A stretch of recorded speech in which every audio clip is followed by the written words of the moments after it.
주여, 기도의 밤 7시 강해 설교는 느헤미야 강해 설교로 말씀을 드리겠습니다.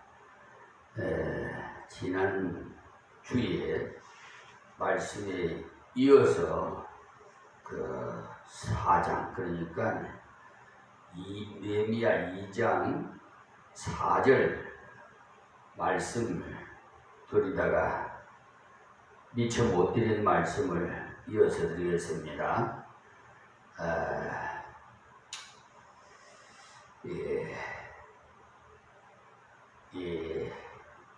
하나님께서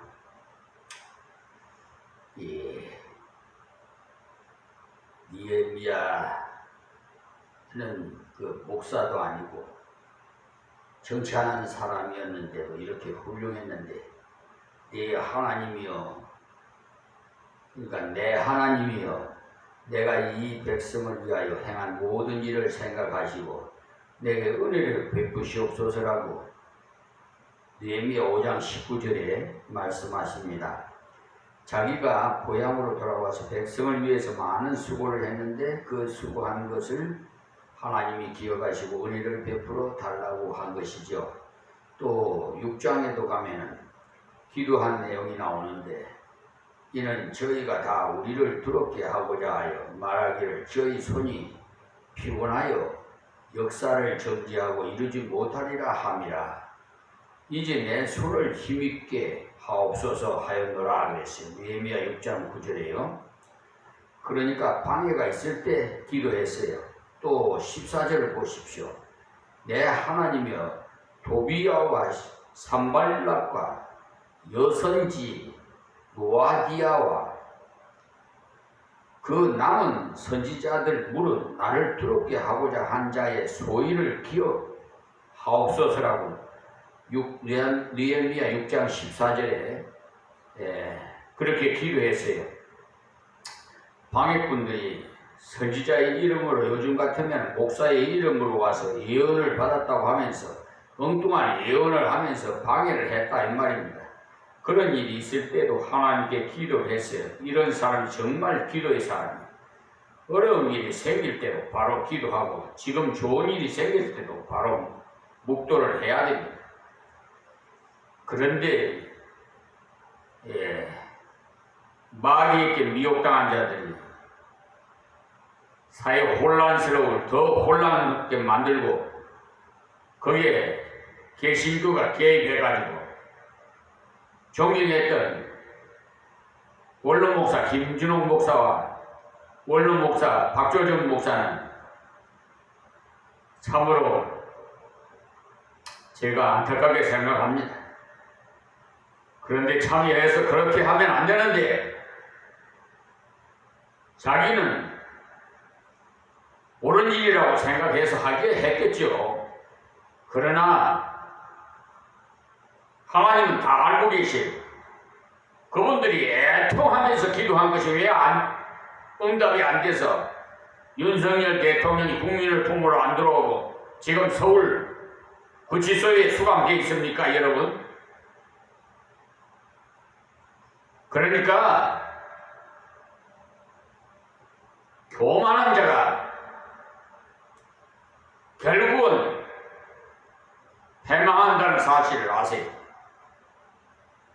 정말이야, 원로 목사 같으면 정도 되면은 말이야, 많은 우리 믿음의 권석들이 존경을 받는 사람이라면 그런데 참석하지 말라고 하고, 이럴수록 교회에서 기도하라고 그렇게 권고를 해야 될 거 아니에요. 그런데 앞장서가지고, 하여튼 하나님의 경고가 분명히 임했어요. 누군가가 여러분들에게 무엇을 말하는 것을 다 들어주겠다고 했을 때 반드시 먼저 기도해야 욕심에 사로잡히지 않고 합당하게 요구해서 하나님께 영광을 돌리고 사람들에게도 덕스럽게 감당할 수가 있어요. 이것을 그대로 받아들이세요. 우리는 정말 이것을 그대로 배워야 돼. 좋은 일이 있을 때도 묵도를 하고 어려운 일이 있을 때도 기도하고 담대히 나가야 돼요. 하나님 그것을 너무 좋아하시고 이것이 바로 믿음의 증표예요. 좋은 일이 있을 때도 하나님을 의지하고 어려운 일이 있을 때도 하나님을 의지하는 믿음의 증거자가 되기를 바랍니다. 다음 5절 말씀에 왕에게 고하되고 왕이 만일 즐거하시고 종이 왕의 목전에서 은혜를 얻어 싸우면 나를 유다 땅 나의 열조의 묘실이 있는 성읍에 보내어 그 성을 중건하게 하옵소서 하였는데 그랬어요. 왕께 자기를 보내서 성을 다시 쌓고 돌아오도록 배려를 해달라고 간청을 한 내용입니다. 나중에 보시면 이 간청이 이루어져서 느헤미야가 총독이 되어서 예루살렘으로 가게 됩니다. 왕이 유다도의 그 총독으로 느헤미야를 임명한 것입니다. 다음 6절에 지금 느헤미야 2장 말씀드립니다. 6절입니다. 그때 왕후도 왕의 곁에 앉았더라. 왕이 내게 이르시되 네가 맨날에 행한 길이며 어느 때 돌아오겠느냐 하고 왕이 나를 보내기를 즐겨하시기로 내가 기한을 정하고 이렇게 말씀이 기록되어 있어요. 그러니까 왕후도 옆에 앉았더라고 한 것을 보면 지난 시간에 말씀드린 대로 속단한 그런 식사 자리였다는 것입니다. 많은 사람이 모인 자리라면 시기하는 사람도 있고 하기 때문에 곤란하지요. 근데 왕이 내게 이르시되 네가 맨날을 행할 길이며 어느 때 돌아오겠느냐 하고 왕이 나를 보내기를 즐겨하시기로 내가 기한을 정하고라 했어요. 왕이 거기까지 가는데 얼마나 걸리겠느냐라고 했다 이 말입니다. 보통 거기까지 가는 데는 3개월에서 4개월 정도 걸립니다. 왔다 갔다 하는 데만 6개월 넘게 걸려요. 그때는 보통 걸어가기 때문에 그렇습니다. 생각건대 2년 정도 갔다 오면 안 되겠느냐고 말했을 것 같습니다. 그런데 5장 14절에 보시면 12년 동안 있다가 오게 했어요. 내가 유다 땅 총독으로 세움을 받을 때 곧 아닥사스다 왕 20년부터 32년까지 12년 동안은 나와 내 형제가 총독의 녹을 먹지 아니하였느니라 그랬어요. 느헤미야 5장 14절 말씀이에요. 대부분의 학자들은 말하기를 처음부터 이만큼 있다고 올 것이라고 말하지 않았을 것이라고 합니다. 2년 정도 있다고 오겠다고 했는데 가보니까 사정이 여의치 않아서 연장을 하고 또 연장을 해서 12년을 그러니까 있었을 것이라고 보고 있어요. 그런데 12년간 있으면서 봉급도 받지 않았어요. 총독 같으면 엄청난 봉급을 받을 수 있는데도 그저 헌신하는 마음으로 일을 했어요. 느헤미야는 재물이 있는 사람이니까 봉급을 받지 않아도 얼마든지 일할 수 있으니까 돈을 안 받았고 그와 같이 간 수행원들도 돈을 받지 않고 자기 개인 재산으로 충당을 했어요. 요즘도 자비랑 선교를 하시는 분도 있잖아요. 그러니 얼마나 귀한 종입니까? 이런 종이라면 정말 하나님 앞에 쓰임받기를 합당한 분이 있겠지요. 다음 7절입니다. 내가 또 왕에게 이르되 왕이 만일 즐겨하시거든 강 서편 총독들에게 내리시는 조서를 내게 주사 저희로 나를 용납하여 유다까지 통과하게 하시고 했어요. 그러니까 유다가 바사의 속국이지만 가는 데까지는 몇 나라를 통과해서 가야 해요. 그래서 에스라가 갈 때는 그러니까 아하와 강가에서 금식 기도를 했지 않습니까? 지키기는 군인 하나 없이 가다가 혹시 위험한 일을 당할 수 있기 때문에 특히 에스라는 하나님이 우리를 다 지켜줍니다 라고 했기 때문에 군사를 붙여달라고 하기 미안해서 말을 못했죠. 그러나 아이들과 여자들을 합해서 9,000명을 데리고 가는데 보물도 많이 가져가기 때문에 자칫 잘못하면 큰 위험을 당할 수도 있어요. 그래서 아와 강가에서 금식 기도를 하고 출발했어요. 그런데 이 느헤미야는 또 달라요. 똑같지 않습니다. 느헤미야는 왕이 호의를 베풀어 주려고 하니까 받아들였죠. 우리는 호의를 베풀어 주려고 할 때 호의를 받아들일 줄도 알아야 해요. 그것도 A입니다. 결국은 받을 것인데도 거절하는 것은 좋은 것이 아닙니다. 우리가 걸어온 전통이 체면 문화이기 때문에 그래요. 결국은 받을 것이면서도 안 받겠다고 밀고 당기면서 거절을 합니다. 심지어는 돈을 던지는 광경까지 연출하는데, 그래서 저는 우리 아시는 분들에게 그렇게 하지 말라고 해요. 대접받을 때는 감사하게 받는 것도 예의라고 가르칩니다. 느헤미야는 왕이 그렇게 호의를 베풀어 주려고 하니까 이 일이 임금님께서 기뻐하시는 일이라면 총독들에게 가져갈 임금님이 의인이 찍힌 친서를 하나 주십시오라고 청을 했어요. 오고 가는 길을 쉽게 오갈 수 있도록 해달라는 것 말이죠. 그러니까 왕의 명령서만 보이면 벌벌 떨면서 보내주게 되어 있어요. 그렇습니다. 우리는 하나님께서 그 길을 주실 때는 그 길을 써야 돼. 하나님께서 좋은 분을 만나게 하셔서 밀어주겠다고 할 때 감사함으로 받아들여야 돼. 이것은 불법이 아니에요. 왕이 얼마든지 해줄 수 있는 것이기 때문에.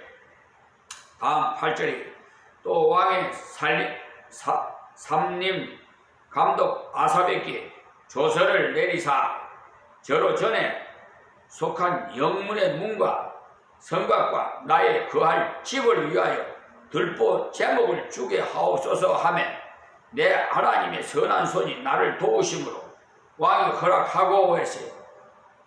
요즘 같으면은 산림청장에게 그렇게 명령을 내려서 제목을 주게 해달라는 거죠.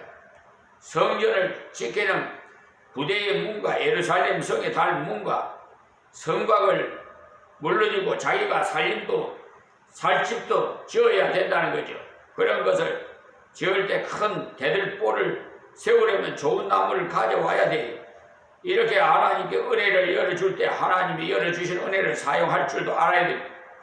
내가 혹 어떤 일을 하기 위해서 서류를 하러 가야 되는데 제대로 알지 못하고 갔더니 어떤 분이 다가와가지고 목사님께서 어떻게 오셨습니까? 라고 할 때 내가 무엇을 하러 왔는데 제가 제대로 알지 못해서 그렇습니다 라고 하면 그러면 여기 앉아 계십시오. 제가 알아서 해드리겠습니다 라고 하면 감사합니다. 바쁜데 괜찮겠습니까? 라고 하면 될 뿐이지 아이고 그럴 필요 없습니다 라고 할 필요가 없어요. 괜히 거절해놓고 자기 혼자 땀을 뻘뻘 흘릴 필요가 어디 있겠습니까? 내 하나님의 선한 손이 나를 도우심으로 왕이 허락하고 했어요. 왕이 허락을 했지만 그것은 하나님께서 왕의 마음을 감동해서 허락하게 했다는 말씀입니다. 선한 손이라는 것은 하나님의 권능이 왕을 감동시켜 버렸다는 말씀이에요.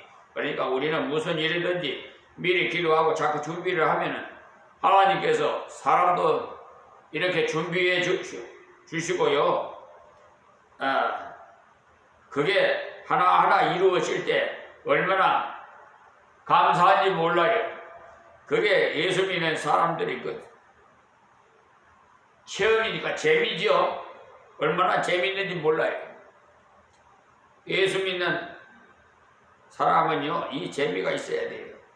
이런 체험이 있어야 돼요. 그래야 믿음이 확실히 더욱 굳게 서요. 그러니까 그러고 갔더니 하나님께서 필요한 것을 만나게 하시고 필요한 물질도 채워줘야 돼. 이런 것을 사모해야 돼. 하나님을 그렇게 주시기를 원하시는데 우리는 기도하지 않고 나는 고생을 좀 해봐야 돼 라고 하면 안 돼요. 고생은 절대 일부러 할 필요는 없습니다. 어려움이 오면 믿음으로 능력으로 이겨나가야 되지만 절대로 고난을 자처할 필요는 없습니다. 핍박을 자처하지 마세요. 옛날 일제시대 때 어떤 사람이 순교를 해야 되겠다고 생각하고 파출소 앞에 가서 나는 예수를 믿는 사람이니까 나를 잡아 넣으시오. 나는 순교를 해야 되겠소라고 하니까 이 병신 같은 이라고 하면서 발로 차버리더라고 했어요. 그래서 나오면서 순교도 아무나 할 수 없구나 하라고 했다고 하지 않습니까? 그러니까 우리는 고생도 자처할 필요가 없고 핍박도 자처할 필요 없어요. 하나님께서 순적한 길을 가게 하실 때는 순적하게 가고 고난을 만날 때는 고난을 뛰어넘을 힘을 달라고 기도하십시오. 뒤에 가면은 나옵니다마는 산발락과 도비아가 나오니까 느헤미야가 또 기도를 했더니 하나님께서 그들이 아무리 방해를 해도 역사에 나갈 수 있도록 만들어 주셨어요. 이렇게 감당하게 모든 것을 해야 됩니다. 모든 문제는 조금 자연스럽게 흘러가야 돼요. 느헤미야가 참으로 훌륭한 믿음의 삶을 보여주고 있습니다. 다음 9절에 군대 장관과 마병을 보내어 나와 함께 하시기를 내가 강서편에 있는 총독들에게 이르되 왕의 조서를 전하였더니 그랬어요. 지금으로 말하면 장교를 보내서 마병을 딸려 보냈다는 말씀이 총독으로 가는데 이쯤은 돼야 멋있지. 총독으로 가는데 고생스럽게 걸어가 보십시오. 모양새가 없지 않겠어요? 아주 합당했으니 이것을 구하지 않았는데 왕이 알아서 해준 겁니다. 내가 강서편에 있는 총독들에게 이르려 왕의 조서를 전하였더니 라고 했어요. 그리고 틀림없이 군사들이 행렬이 지나가고 하니까 당신들이 어디서 옵니까? 증명서를 봅시다라고 했을 겁니다. 그래서 조서를 보여주었다는 거죠. 자, 10절 말씀에 호론 사람 산발락과 종되었던 암몬 사람 도비아가 이스라엘 자손을 흥황케 하려는 사람이 왔다 함을 듣고 심히 근심하더라 그랬어요. 여기서 학자에 따라서 조금씩은 다릅니다만 산발락은요 그 호론 사람이라고 보는 분도 있고 에브라임 쪽에 벳호론이라는 곳이 있는데 그쪽 사마리아 그 쪽에 총독이 아니겠냐 이렇게 보는 사람도 있어요. 정확하게는 모르겠습니다만 제가 더 신뢰하는 주석가는 모함 지방 쪽에 그 사람으로 보고 있는 것을 보니까 이방인일 가능성이 많습니다. 그렇기 때문에 이스라엘 흥황케 하려 하는 것을 미워하는 거 아니겠어요? 종 되었던 암몬 사람 도비아가 그랬어요. 산발락이 모함 사람이라는 것이 더 신뢰가 가는 것이 바로 도비아가 암몬 사람이라는 것 때문입니다. 암몬 사람과 모함은요 위로 올라가면 형제예요. 롯의 후손들이 이 도비아가 바빌론의 종으로 팔려 가 있다가 돌아왔다는 겁니다. 이스라엘 자손을 흥황케 하려는 사람이 왔다 함을 듣고 심히 근심하더라 그랬어요. 왕이 써준 조서를 내놓으니까 이때까지는 우리가 이스라엘을 멸시하고 그 짓밟았는데 그러니까 짓밟혔는데 짓밟혔는데 그래 그들을 그러니까 제가 해가지고 밟아버렸다 이 말이에요. 밟아버리는데 이렇게 이스라엘 거질 사람이 왔구나. 그것도 왕국에서 직접 증명서까지 가지고 왔으니까 큰일 났다라고 했다 이 말이에요. 우리가 하나님의 은혜를 받고 하나님의 능력을 받고 떳떳하게 나가면은요 사탄의 세력들은 벌벌벌 떨어요. 근심합니다. 근데 어떤 사람은 오히려 마귀의 세력을 보고 떱니다. 우리가 하나님의 은혜를 받아서 나가면 마귀가 떨어요. 그런데 우리가 혹시 저 마귀가 나에게 들어오면 어떻게 할꼬 하면 마귀가 속으로 참으로 웃기네 겁이라도 많이 주어야 되겠다라고 생각합니다. 우리가 예수를 모시고 나가면 마귀가 범접하지 못해요. 귀신을 쫓아내는 능력을 준다고 했지 않습니까? 마가복음 16장 17절에서 18절 보세요.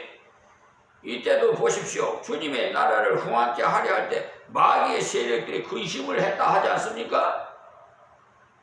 제가요, 법은 검찰청, 경찰서청, 뭐 하여튼 저는 사법부에 주로 많이 가요. 왜냐하면 그 기득권 세력들이 저희들이 입맛대로 헌법 103조를 악용해가지고 법 위에 군림해가지고 백을 흙으로 흙을 백으로 지네들 마음대로 하여튼 그래서 그 법정에서 제가 판사한테 그래서 3명이 있느냐 판사에서 한 곳이 세 판사님이 계시는 데서 그냥 엄청 넘어가려고 그래. 그래서 내가 판사님 제가 드릴 말씀이 있는데요 그랬더니 하십시오 그래. 그래서 왜 사기 재판을 치십니까? 제가 그랬더니 제가 목성이 좀 톤이 높습니다. 원래 좀 높아요. 법정이 그냥 갑자기 그냥 기죽은 듯이 조용해져 버려요. 방청석이고 판사들도 고개 푹 숙이고 왜냐하면 기본적인 양심은 있거든요. 자기들이 잘못 판결한다는 걸 알거든요. 지금도 그래요. 그런데 하나님께서 이재명 대통령 세워주셔서 이제 아마 사법부를 많이 이렇게 좀 개혁을 할 것 같아요. 예. 그래서 공수처법에도 전에는 직권남용이나 그거밖에 안 했는데 아이들 그 법을 다시 개정한 걸 보니까 검찰청에서 했던 거 뭐 그런 거 다 하더라고 거기서 이제 그래서 지난 시간에도 말씀드렸나 어쨌든 공수처에서 연락이 왔어요. 고소장을 작성해서 보내라고. 그래서 조희대 대법원장을 비롯해서 29명 합해서 29명 고소장을 제출해 놨습니다. 나중에 보십시오. 어떤 현상이 일어나는가. 이건요 보통 문제가 아니에요. 1심, 2심 판사들도 다 거기에 포함되어 있어요. 지금도 대류주에 있는 사건들이 너무 많아요. 공무원이 잘못하면 국가를 상대로 해서 헌법 제29조에 의해서 손해배상을 청구해요. 그러면 그분은 해당 공무원은 면책되지를 못해요. 면책되지 않고 이제 판사직에서 물러나야 되고 구상권을 청구해서 돈을 다 국가에다 반납해야 돼요. 손해배상.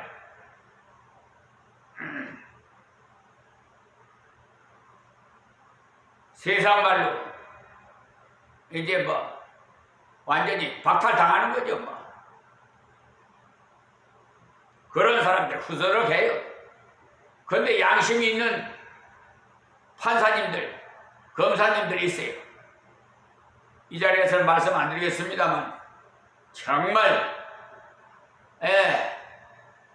그래서 정의는 살아있다. 제가 외쳤던 사람입니다. 자, 11절 말씀 드릴까요? 내가 예루살렘에 이르러 거한 지 3일에 그랬어요. 이 먼 길을 왔는데 3일 정도 지나고 나서 바로 일을 하기 시작했다 이 말입니다. 이것도 얼마나 성실한 하나님의 사람의 태도입니까?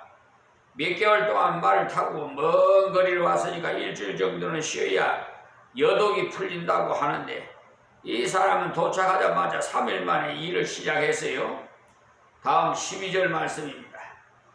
내 하나님이 내 마음을 감화하사 예루살렘을 위하여 행하게 하신 일을 내가 아무 사람에게도 말하지 아니하고 밤에 일어나 두어 사람과 함께 나갈새 내가 탄 짐승 외에는 다른 짐승이 없더라. 그러니까 악한 자들이 방해를 많이 할 가능성이 있기 때문에 처음에는 조용하게 일을 했어요. 나중에 보시면 나옵니다만 산발락과 도비야와 내통하는 사람들이 이스라엘 안에도 많이 있어요. 그들을 통해서 많은 방해를 받습니다. 그러니까 이 느헤미야가 얼마나 지혜롭게 처리를 했느냐를 알 수가 있어요. 내가 아닥사스다 왕에게 이런 증명까지 받아왔으니까 이제 끝도 없어.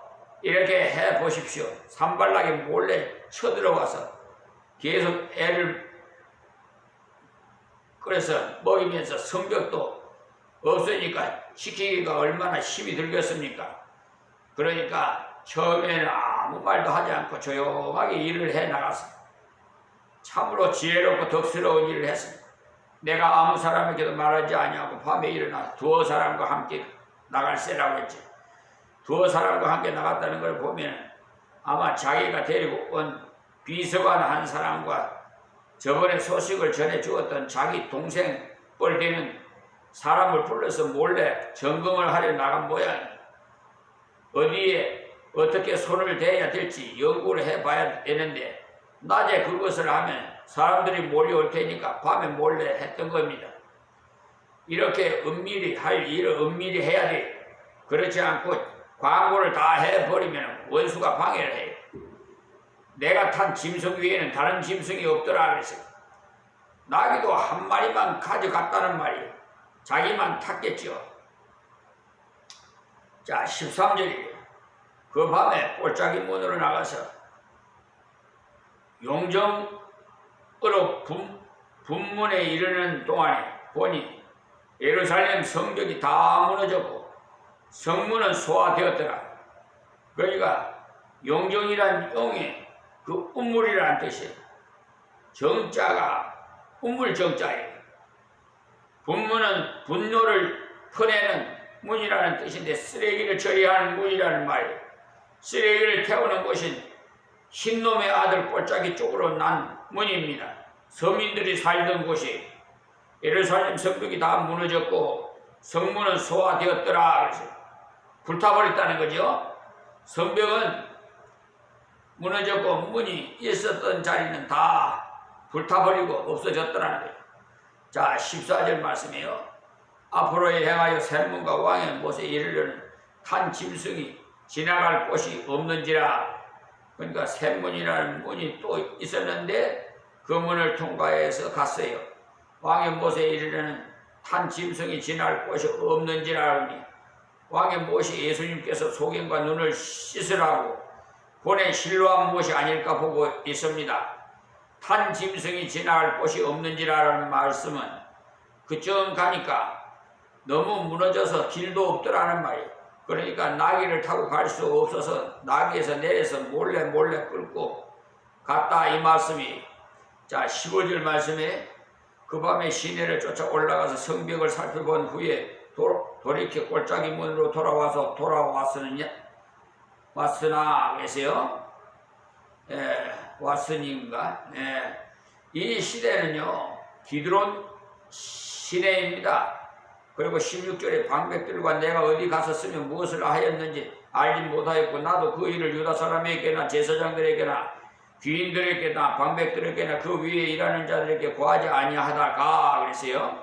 총독 밑에 방백들이 있는데 그 사람들에게 아무 말도 하지 않고 비밀히 살펴보고 온 겁니다. 옛날 우리나라도 훌륭한 왕들은요 밤에 몰래 평민의 옷을 입고는 궁궐 밖을 나가고 백성들이 사는 모습을 살펴보고 왔다고 하지 않습니까? 느헤미야가 바로 그랬어요. 사실 그것은 상당히 위험한 일입니다. 이렇게 느헤미야는 하나님께 아뢰고 사람에게 절제를 잘했습니다. 시편 141편 3절에 보시면 다윗이 여호와여 내 입 앞에 파수꾼을 세우시고 내 입술의 문을 지키소서라고 했는데 느헤미야도 발의 절제를 잘 했단 말입니다. 지도자는요 이름이 있어야 돼요. 그저 무엇이든지 다 말해버리면 안 됩니다. 오늘은 여기에서 말씀을 맺겠습니다. 다음 주 수요일 뵙겠습니다. 하나님 고맙고 감사합니다. 주신 말씀 경배사오니 아버지 하나님, 이 말씀을 듣는 자마다 성찰하고 회개하고 하나님 말씀대로 순종하여 하나님께 영광 돌리는 삶이 되게 하옵시고, 이 나라 지도자로 세우신 이재명 대통령에게 더욱 지혜와 총명과 명철을 더하여 주시옵시고, 국사를 담당하는데 부족함이 없게 하옵소서.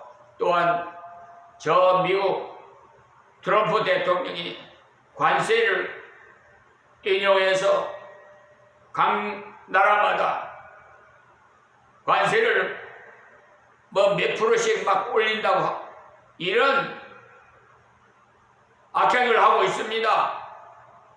하나님 신이 다스려 주셔서 우리나라와 동맹국가인데 이웃을 사랑하라고 한 말씀을 저버린 저 트럼프 대통령을 깨닫게 해주시고 회개시켜서 하나님 은혜 가운데 좋은 결과가 이루어질 수 있도록 역사해 주시옵소서. 또한 국방비도 역시 하나님 다스려 주시옵시고, 이 나라 남북도 평화통일로 이루어져서 세계에서 가장 부강한 나라, 복된 나라, 선교지가 선교하는 전 세계 선교지가 되게 접하는 대한민국이 되게 하여 주시옵소서. 예수님의 이름으로 기도하옵나이다. 아멘.